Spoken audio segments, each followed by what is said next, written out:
fire that claimed a family home on the Lheidli T'enneh First Nations reserve in January has brought attention to the need for fire protection services in that area. Meanwhile, officials from the city and members of the band are looking for a solution. Since a fire claimed the home of a family on the Lheidli T'enneh First Nations reserve, slow progress is being made to get fire services to the homes of this community.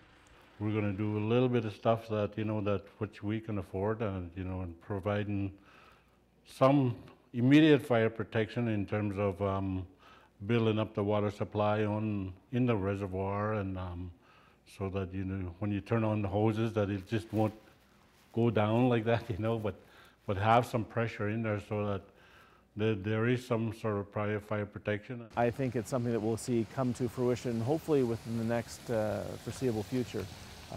We're talking about some serious risk to life and limb, and also to property. In some regards, it's fortunate the fire happened in the middle of winter as opposed to summer. If it had been a hot, dry summer, and maybe that fire spreads, it ends up hitting more buildings. The reserve is separated by the Fraser River and straddles the city of Prince George and the Fraser-Fort George Regional District. The reserve is not protected by fire services. Community leaders are working towards a fire protection agreement with the city and the regional district, but in the short term, it's looking to train volunteers on the reserve. Chief Frederick says a proposal between the band and the community of Shelley for fire services on the south side is being reviewed by the band council, but no time frame was given.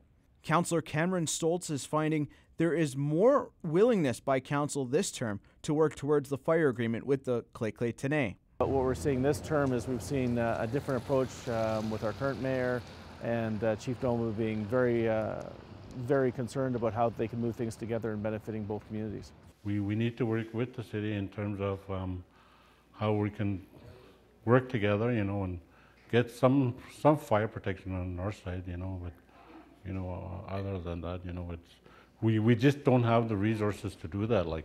Chief Frederick also says they require more support from the federal government and Indian Affairs in order to get fire services on his reserve. Zamir Karim, CKPG News.